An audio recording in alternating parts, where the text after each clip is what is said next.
உளுந்தூர்பேட்டையில் ஸ்ரீ புத்துமாரியம்மன் திருக்கோயில் மகா கும்பாபிஷேகம் நடைபெற்றது.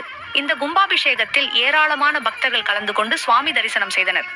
கும்பாபிஷேகத்திற்காக கலசங்கள் வைத்து யாகசாலைகள் நடத்தப்பட்டு கலச புனித நீரை கோபுரத்திற்கு கொண்டு சென்று கலச நீர் கோபுர கலசத்தின் மீது ஊற்றி கும்பாபிஷேகம் சிறப்பாக நடைபெற்றது. இந்த கும்பாபிஷேகத்தில் மஞ்சள் நீரை பக்தர்கள் மீது தெளிக்கப்பட்டது. உளுந்தூர்பேட்டை அதை சுற்றுவட்டார பகுதியில் இருக்கும் 1000த்திற்கும் மேற்பட்ட பொதுமக்கள் கலந்து கொண்டு அம்மனை வணங்கி சென்றனர்.